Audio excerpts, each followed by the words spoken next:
Good morning. મારું નામ બજારે કીર્તિ નીતિનભાઈ છે અને મારું નામ પટેલિયા શ્રી નરેન્દ્રભાઈ છે. અમે શ્રી કીર્તિ સંઘી વિદ્યાલયમાંથી આવ્યા છીએ. અમારો પ્રોજેક્ટ છે સ્ટેમ સેલ્સ, જેની મદદથી લગભગ 80% જેટલી બીમારીઓનું નિદાન કરી શકાય છે. મનુષ્યમાં સામાન્ય રીતે બાળકનો જન્મ થતાં પહેલાં બાળક માતાના ગર્ભાશયમાં એટલે કે માતાના પેટમાં 9 માસ જેટલો સમય પસાર કરે છે. તે સમય દરમિયાન બાળકને જોઈતા પોષક દ્રવ્યો માતા દ્વારા જ પ્રાપ્ત થાય છે. ગર્ભને જરૂરી ઓક્સિજનયુક્ત, પ્રવાહીયુક્ત રુધિર, પોષક દ્રવ્યો અને પાણી માતા દ્વારા જ પ્રાપ્ત થાય છે. માતા દ્વારા આ પોષક દ્રવ્યો ગર્ભ સુધી પહોંચાડવા માટે એક નાળની રચના હોય છે, જેને ગર્ભનાળ કહે છે. તેને અંગ્રેજીમાં અમ્બિલિકલ કોર્ડ કહે છે.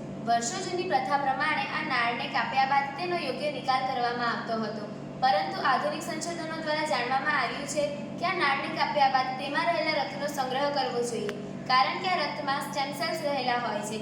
સ્ટેમ સેલ્સ એ એવા સેલ્સ છે જેની મદદથી આપણે નવા સેલ્સ બનાવી શકીએ છીએ. આ ચોક્કસ પ્રકારના સેલ્સમાંથી અમુક વિશિષ્ટ પ્રકારના સેલ્સ બનાવી શકાય છે, જેમ કે heart cell, muscle cell, brain cell. જો આપણા શરીરના કોઈ સેલ કામ કરવાનું બંધ કરી દે તો આપણે આ સેલની મદદથી નવા સેલ બનાવી શકીએ છીએ અથવા તેને રિપેર કરાવી શકીએ છીએ. હવે આપણે તેની કેટલીક ઉપયોગિતાઓ જાણીશું. ગર્ભનાળનો ઉપયોગ થેરાપીમાં કરવામાં આવે છે.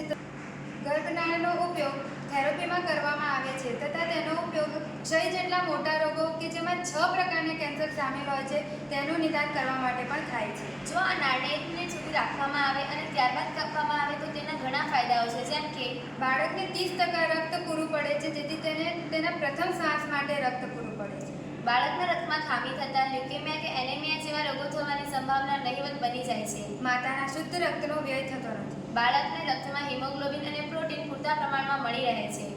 હવે આપણે હોસ્પિટલમાં થતી પ્રક્રિયાઓ વિશે જાણીશું. હોસ્પિટલમાં બાળકના જન્મ બાદ ડૉક્ટર 1 કે 2 મિનિટની અંદર તે નાળને કાપે છે. ત્યારબાદ તેમાં રહેલા રક્તને એક સ્પેશિયલ બેગમાં સંગ્રહ કરે છે. ત્યારબાદ 24 કલાકની અંદર તે રક્તને લેબમાં મોકલવામાં આવે છે. લેબમાં મોકલ્યા બાદ એ રક્તનું પરીક્ષણ કરવામાં આવે છે અને પરીક્ષણ કરેલા રક્તને બેંકમાં મોકલવામાં આવે છે. ભારતમાં એવી અનેક બેંકો છે જ્યાં આપણે આ રક્તનો સંગ્રહ કરાવી શકીએ છીએ. ભારતમાં સૌપ્રથમ લાઇફસેલ ઇન્ટરનેશનલ બેંક ઈસવીસન 2004માં સ્થપાઈ હતી. આપણે આ રક્તનો સંગ્રહ 75 વર્ષ સુધી કરાવી શકીએ છીએ.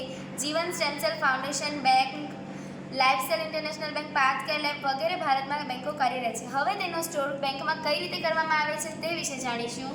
આ રક્તનો સંગ્રહ પ્રવાહીયુક્ત નાઇટ્રોજનમાં -150 ડિગ્રીએ કરવામાં આવે છે, જેથી તે વર્ષો વર્ષ સુધી બગડતું નથી અને વર્ષો વર્ષ સુધી આપણે આ નાળના રક્તનો ઉપયોગ કરી શકીએ છીએ. આથી દરેક માતાએ આ નાળનો સંગ્રહ કરાવવો જોઈએ. Thank you.